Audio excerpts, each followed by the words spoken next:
Assalamualaikum warahmatullahi wabarakatuh. Di sini saya akan menjelaskan tentang dua masalah dengan satu tema. Yang dimana masalah yang pertama yaitu gradien pada garis singgung dan yang kedua kecepatan sesaat. Baiklah, langsung saja.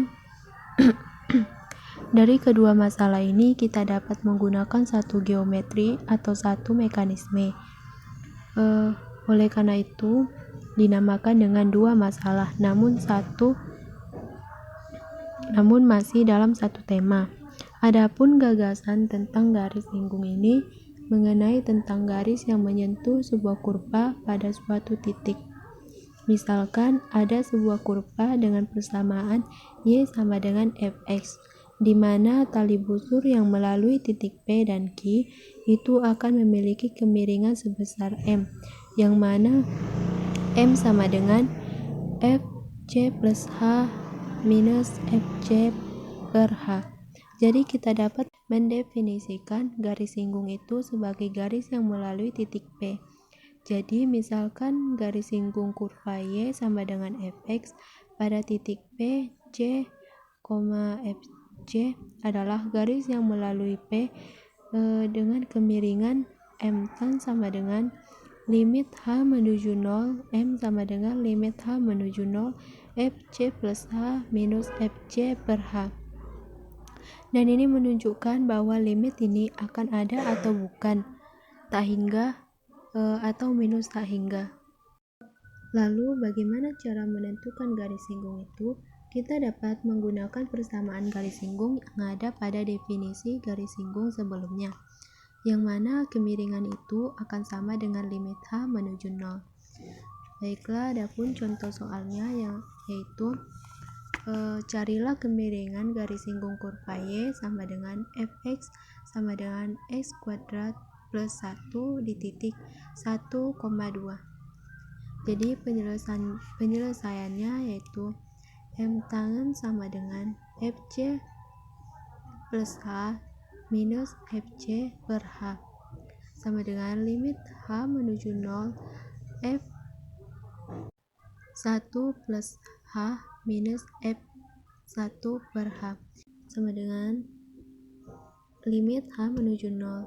Karena fungsinya adalah fx sama dengan x kuadrat plus 1, maka 1 plus h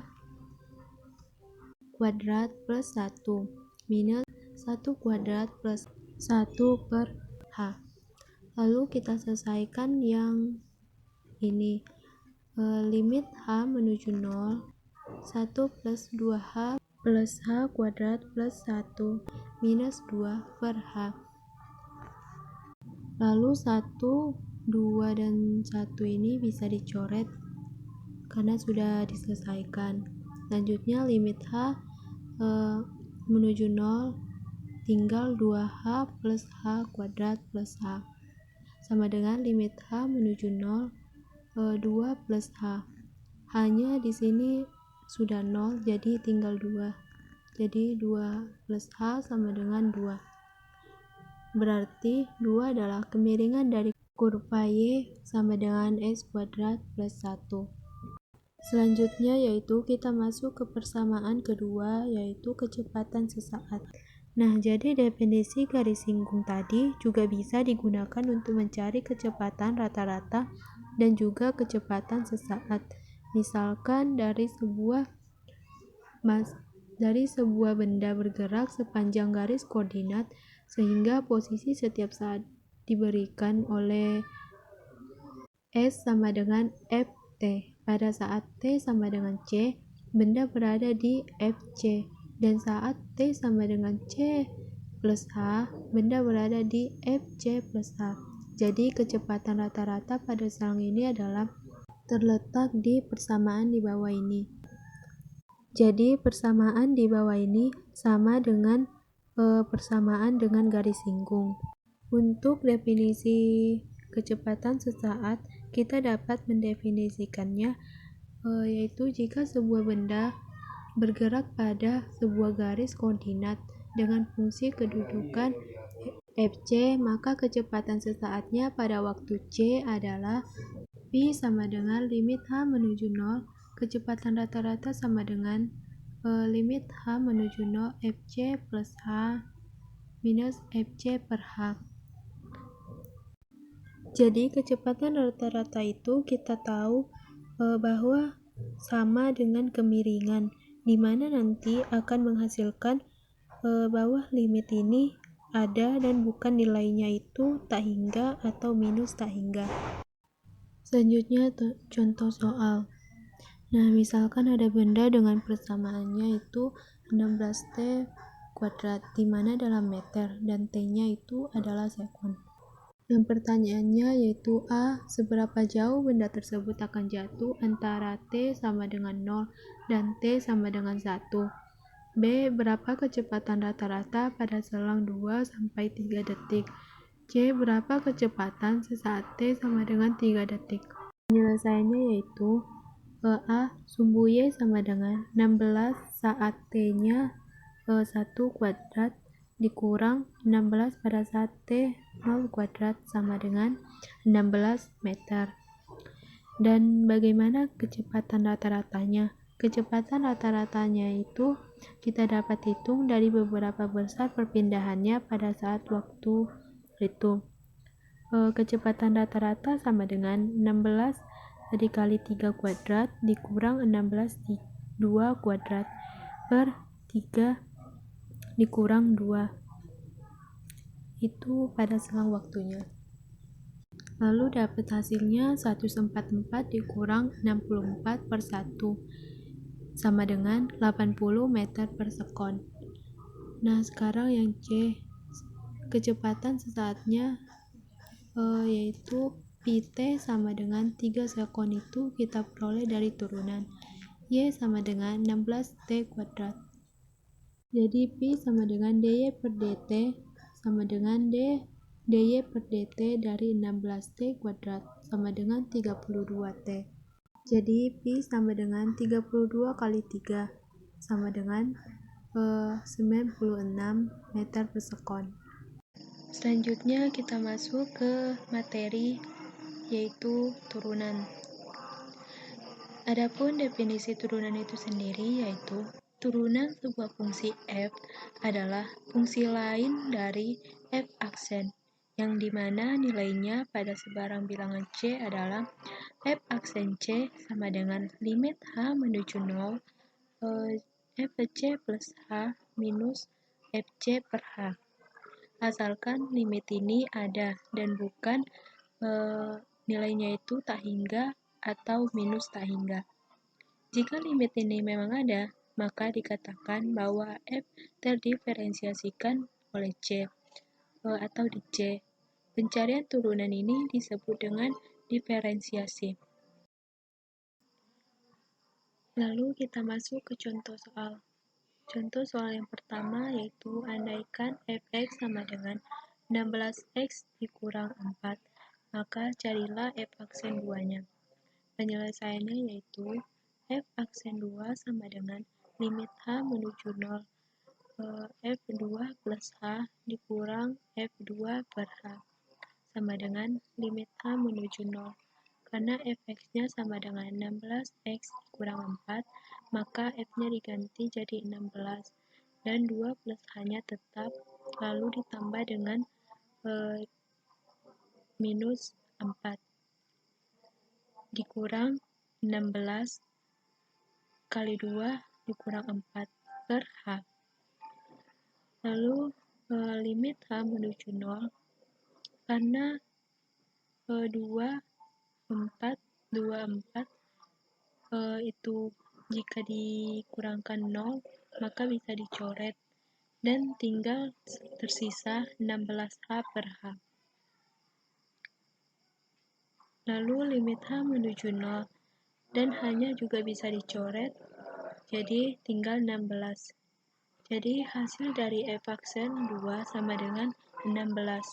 Contoh soal yang kedua, yaitu diberikan fx sama dengan x kuadrat dikurang x.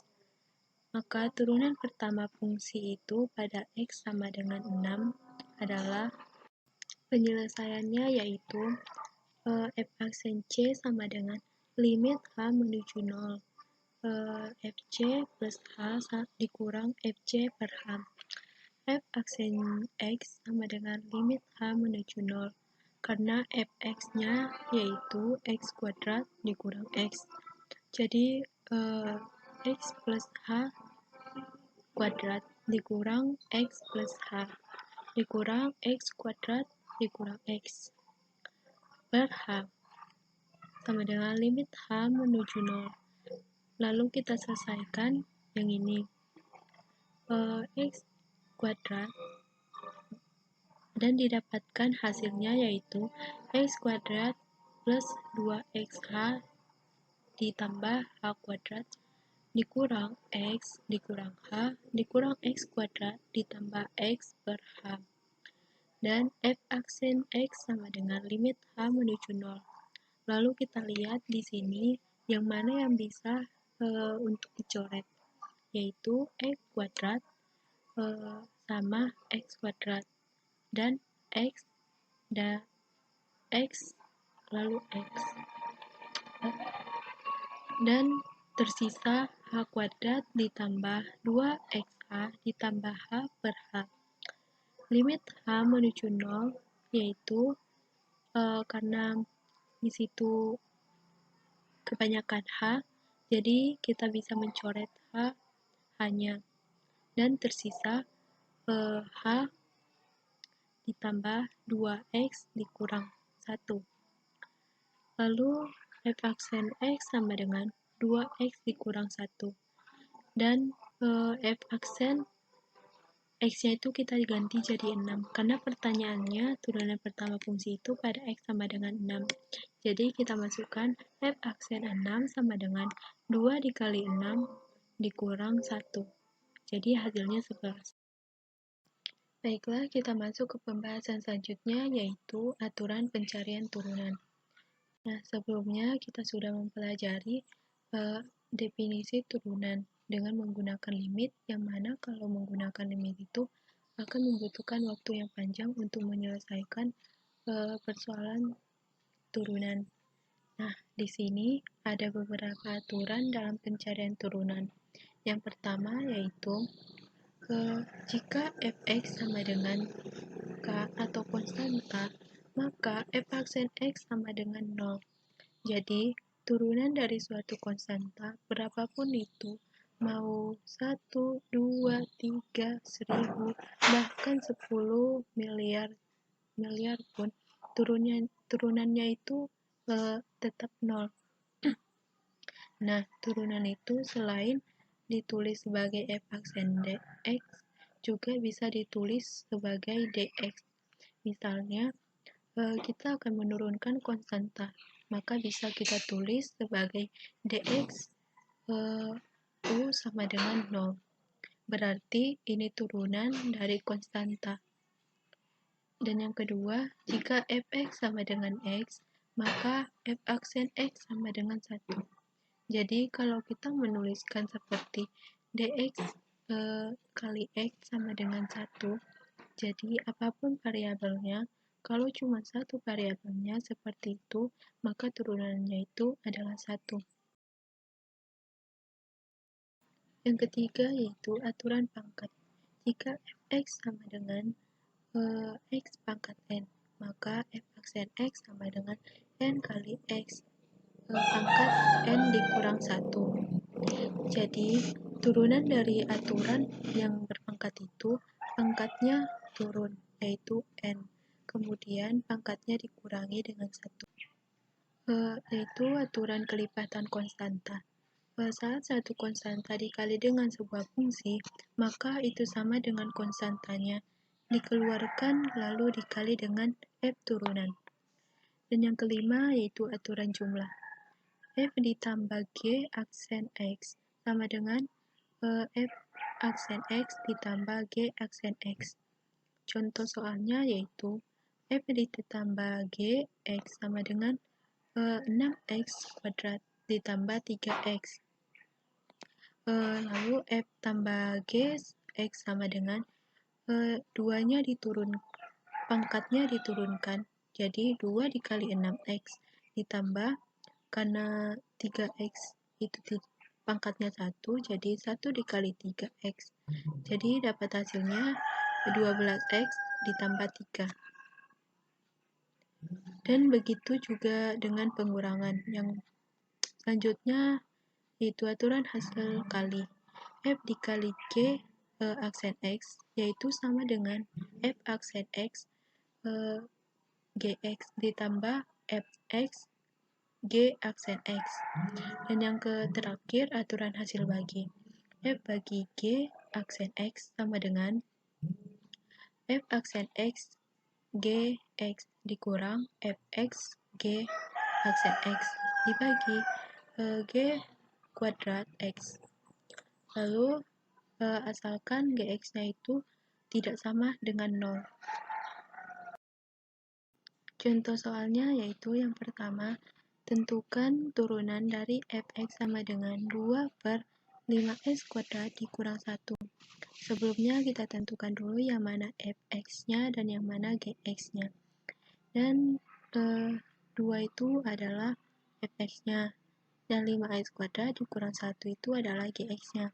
Jadi penyelesaiannya F per G aksen X sama dengan F aksen itu turunan dari 2 yaitu 0. Dan Gx-nya 5x kuadrat dikurang 1 lalu dikurang Fx 2 dan turunan dari 5x kuadrat dikurang 1. Jadi 2 dikali 5x per Gx 5x kuadrat dikurang 1 kuadrat. Jadi sama dengan 0 dikurang 10 dikali 2 yaitu 20x per 5x kuadrat dikurang 1 pangkat 2. Jadi dapat kita peroleh hasilnya minus 20x per 5x kuadrat dikurang 1. Contoh soal yang kedua yaitu tentukan turunan dari x buka kurung x kuadrat ditambah 1.